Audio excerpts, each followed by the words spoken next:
कई बार आपने लोगों से सुना होगा, लोग कहते हैं कहाँ से आया है बंदे, कहाँ तुझे जाना है, कहाँ तेरा ठिकाना असली, कहाँ से हम आए हैं पता होना चाहिए। जैसे आपको पता है कि हम किस नगर से आए, कोई आदर्श नगर से आया है, कोई कहाँ से आया है, कोई कहाँ से आया है। किसी को पता ही ना हो कि कहाँ से आया है, तो वो यही रह गए, यही रह गए, मुझे नहीं पता कहाँ से आया है। हमें मुसीबत हो जाएगी, कहाँ रखी है इसको, ढूंढो भाई इसका घर कहाँ है। तो हमारा हाल ये हो रखा है, हम यहाँ दुनिया में आए थे थोड़ी देर के लिए पार्ट प्ले करने के लिए। हमने सोचा यही घर है, घर कहीं और, ये तो स्टेज है, ये तो ड्रामा प्ले हो रहा है, दुनिया में चल रहा है, हम सब एक्टर हैं, स्टेज पे एक्टर एक्टिंग कर रहे हैं, पर एक्टर का असली घर कहाँ है वो पता ही नहीं है। तो इस चित्र में आपको बताया गया है कि हम कहाँ से आते हैं, कहाँ जाना है। सबसे पहले तीन लोग का परिचय यहाँ दिया गया है। तीन लोग कौन कौन से हैं तो आपको समझ आएगा। पहला लोग है साकार मनुष्य लोग, जहां लोग रहते हैं, सब रह रहे हैं, पांच तत्वों के शरीर हैं। ये कर्म क्षेत्र जहां कर्म होते, बाकी कहीं भी चले जाओ, चांद तारे सूरज मंगल बृहस्पति, कहीं जीवन नहीं, केवल जीवन धरती पे। इसके चारों तरफ हमारा ये आकाश है। इससे भी बड़ी एक दुनिया है जिसे सूक्ष्म लोग कहते हैं, देव लोग कहते हैं, जहां ब्रह्मा विष्णु शंकर तीन देवता निवास करते हैं। इससे भी बड़ी एक और दुनिया है जिसे परम धाम कहते हैं। वो परम धाम हम आत्माओं के रहने का परमानेंट ठिकाना है, वो हमारा घर है। उस परम धाम से हम सृष्टि पे पार्ट बजाने के लिए आते हैं, पार्ट प्ले करते हैं। जब ड्रामा पूरा हो जाता है फिर वापस अपने घर परम धाम चले जाते हैं। वहां आप देखेंगे छोटी छोटी बिल्लियां दिखा रखी है, ये बिल्लियां आत्माएं हैं। सबकी आत्मा का असली घर वही है, वो आत्माओं का स्टोर हाउस है, वो रूहानी दुनिया है, रूहों की दुनिया है। वहां से आत्माएं नीचे उतरती जाती हैं, जनसंख्या बढ़ती जाती है, और फिर लास्ट में जब कलयुग का एंड आता है तो ऊपर वापस जाती है। तो वो परम धाम है, नीचे छोटी छोटी आत्माएं हैं, ऊपर एक और आत्मा दिखा रखी है, वो परमात्मा है। घर मतलब जहां हमारे माँ बाप रहते हैं कोई घर, तो हम सबका माँ बाप कौन है असली? परमात्मा। तो वो पिता परमात्मा वो भी नहीं रहता है। और जैसे आत्मा पॉइंट ऑफ लाइट है, ज्योत स्वरूप है, कल आपको बताया जाएगा कि वो परमात्मा भी ज्योत स्वरूप है। पंछी का पिता पंछी की तरह, आदमी का पिता आदमी की तरह, आत्मा का पिता आत्मा की तरह। आत्मा बिंदी, परमात्मा भी ज्योति बिंदु है, तो वो भी वहीं रहता है। अब उस परम धाम के कई नाम हैं अलग अलग धर्मों में, वो भी पता होना बड़ा जरूरी है। परम धाम गीता में जो आया है शब्द, उसको ब्रह्म लोक भी कहते हैं, क्योंकि वहां ब्रह्म महान तत्व है। उस लोक को परलोक भी कहते हैं, कहते ना परलोक सिधारा कह देते हैं दाता जी को दुनिया सामने। वो परलोक भी है, सब लोगों से परे है, इसलिए परलोक है। उसको शांति धाम भी कहते हैं, क्योंकि वहां शांति ही शांति है।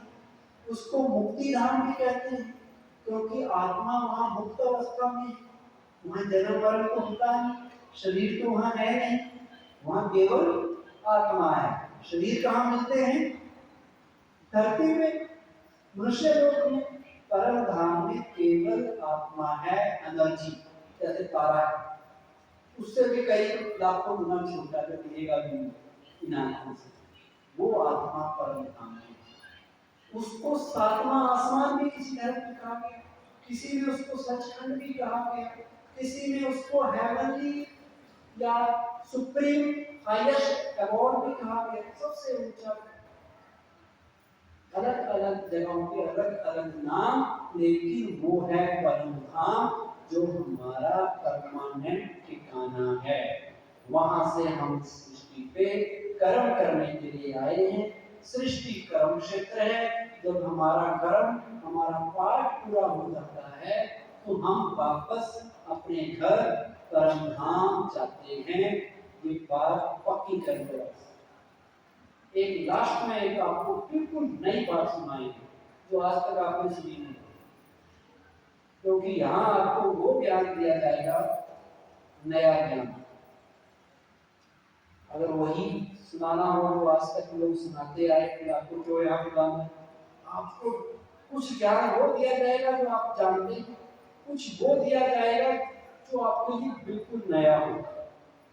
और एक अच्छे टीचर की निशानी होती है कि वो पहले नॉन बातें बताता है, फिर नॉन से अननोन की तरफ चलता है। पहले वो बताई जाती है जो सिंपल हो, तो अभी तक सिंपल सिंपल बातें बताई नहीं जाती 5 दिन। अब धीरे धीरे वो चीजें बताई जाएंगी जो आपकी ज्यादा काम की है और आपके लिए बिल्कुल नई होगी। इसलिए अगर वो समझ ना आए ना तो कोई बात नहीं, घबराना डरना, धीरे धीरे आज नहीं तो कल आपकी जितनी जिज्ञासा होगी, जितना प्रयास करेंगे, कभी ना कभी समझ आ जाएगी। वो बात है, क्या आत्मा को मोक्ष मिल सकता है? मोक्ष मतलब वो परम धाम, वो मुक्ति का।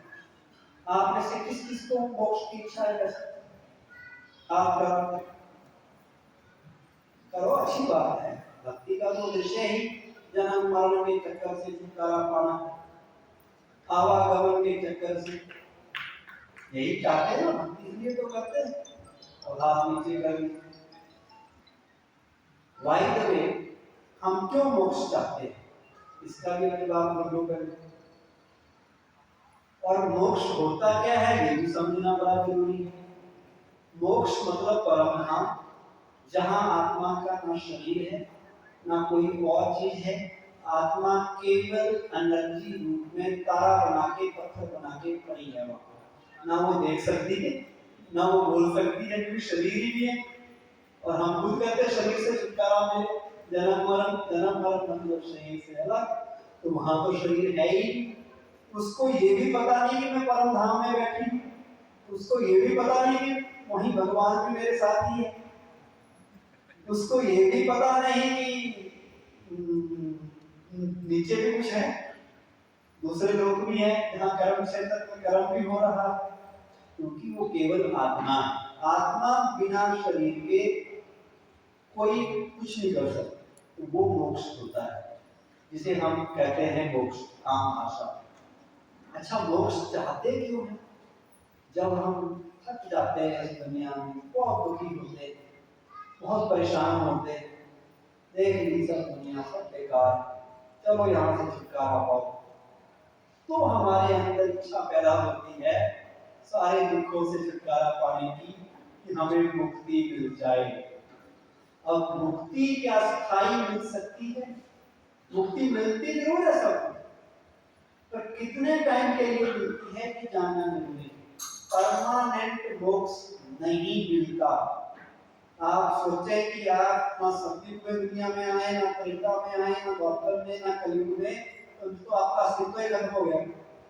अगर आप कुछ कर ही नहीं रहे हो पूरे 4 युगों में, 4 युगों में अगर आप कुछ कर ही नहीं रहे, तो फिर आपकी आत्मा होने का फायदा क्या?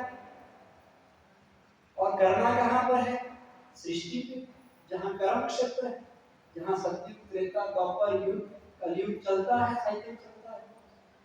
अब एक छोटी सी कहानी से समझाता हूँ, हो सकता है आपको समझ आएगा। एक व्यक्ति अपने परिवार के साथ 10 मंजिली बिल्डिंग में रहता है। आजकल फ्लैट सिस्टम, बच्चा भी है उनका एक, तो बच्चा भी है, बच्चे को समर वेकेशन हो रखी है। अब बच्चा कह रहा है कि छुट्टियां हो रखी हैं, नीचे ग्राउंड है बिल्डिंग के नीचे, सारे कॉलोनी के लोग बच्चे वहां खेल रहे हैं। तो बच्चा ऊपर से देख रहा है कि सब खेल रहे हैं, तो मम्मी को कहता मैंने भी जाना है नीचे, मैंने भी गेम खेलनी। मम्मी उसकी कहती है नहीं बेटा, ऊपर ही वीडियो गेम खेल, ऊपर ही तो कार्टून कर ले, कुछ मोबाइल में कोई गेम खेल ले, नीचे क्यों जाता है? वो कहता नहीं ये तो नकली है, असली गेम तो नीचे चल रही है। माँ उसको और समझाती है कि भाई तू नीचे जाएगा, गेम खेलेगा, लोग तेरे साथ चीटिंग करेंगे, धोखा देंगे, धक्का देंगे, चोट लगा देंगे, तुम घायल हो जाओगे, तुम्हें दुख मिलेगा, तो क्यों जा रहे हो, हार भी मिल सकती है। बच्चा कहता है कि हार मिले चाहे जीत, मैंने तो गेम खेलनी है, मैं खाली यहाँ बोर हो गया ऊपर, मैंने तो नीचे जाना है। तो माँ बाप बच्चे की जीत के आगे कहते जा बेटा, चला जाता है। अब वो जब जाता है सारा टाइम खेलता है सवेरे से शाम तक, शाम आते आते सारे बच्चे आपस में लड़ने लग जाते हैं, एक दूसरे को चीटिंग करने लग जाते हैं, एक दूसरे को धक्के देने लग जाते हैं। जब किसी को चोट भी लग जाती है, उस बच्चे को भी चोट लगी, तो चोट लगी तो रोने लगा, तो माँ को पुकारने लगा, माँ मुझे छुड़ाओ, ले चलो यहाँ से। अब माँ आ जाती है नीचे, बच्चे को ले आती है ऊपर, उसको नला धुला के खाना खिला के सुला देती है। सारी रात वो बच्चा रेस्ट करता है। अब सवेरे उठ के क्या वो बच्चा रेस्ट भी करता रहेगा या नीचे दोबारा खेलने के लिए जाएगा? जाएगा ना। अब उसको कोई रोके कहते भाई मैं बिस्तर पे पड़ा रहा हूँ क्या, सारी दिन यही जीवन गुजार दो, क्योंकि नीचे इतना अच्छा खेल हो रहा है, सारे लोग खेल रहे हैं, तो वो बाहर में दोबारा जाना चाहिए। आवाज तुम्हारी तो होता क्या है, उसी तरह परमात्मा भी हम लोगों को सृष्टि पे भेजता है। सतयुग में कुछ भेजे, त्रेता में और भेजे, कलयुग में आते आते पॉपुलेशन अरबों में होगी, जो सतयुग में 9 लाख, लास्ट में आते आते इतने हो गए कि लोग आपस में लड़ने लगे, झगड़ने लगे, कलयुग में दुखी हो गए, परेशान हो गए। फिर उस परमात्मा को पुकारा कि हमें ले चलो वापस। तो परमात्मा अपने वादे के मुताबिक आता है कलयुग के अंत में और कहता है चलो मेरे साथ परम धाम। तो 3 तरह के लोग परमात्मा को मिलते हैं। एक वो है जो कहते हैं कि हम बड़े दुखी हैं, थक गए हैं, जिंदगी से हार गए, ले चलो पीछा छोड़ो अपने साथ दे। एक वो क्वालिटी के। दूसरे वो हैं जो कहते हैं एक बार ले चलो, थोड़ी देर ऊपर रेस्ट करेंगे, फिर नीचे सतयुग में आ जाएंगे, फिर अपना पार्ट प्ले करें। और तीसरे वो हैं जो कहते हैं कि ये दुनिया ही अच्छी है, हम नहीं जाते, यही बढ़िया है, जहाँ अच्छा खेल चल रहा है हमको एंजॉय करते। अब आप सोचिए, जो व्यक्ति ये कहता है कि मुझे मोक्ष मिल जाए, मुक्ति मिल जाए, इसका मतलब वो है ये है कि वो ऊपर जाके परमानेंटली रेस्ट करना चाहता है। और जिस व्यक्ति में कुछ हुनर होगा, जिस व्यक्ति में कोई क्वालिटी होगी, वो घर बैठा रहेगा, बिस्तर पर लेटा रहेगा, या कहेगा कि मैं रात को आ गया, सवेरे दोबारा काम पे जाऊंगा, यही कहेगा। वहां सोया तो नहीं रहेगा। सोएगा तो वो जो निकम्मा होगा, तो कहेगा कि इसको कुछ आता नहीं, इसको घर में बैठाए रखो, बाहर जाएगा गुंगा पाएगा। और जो इंटेलिजेंट होगा, जिसमें अच्छी क्वालिटी होगी, वो काम धंधा करेगा या नहीं करेगा। तो ऐसे ही हम आत्माएं परम धाम जाती हैं, कुछ टाइम वहां रहती हैं, उसके बाद फिर सृष्टि पे अपना पार्ट प्ले करने के लिए, अपना काम धंधा करने के लिए, गेम खेलने के लिए आती हैं।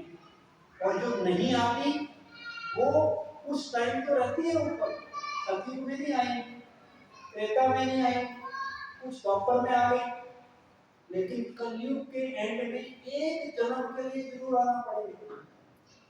और वो कब आएंगे?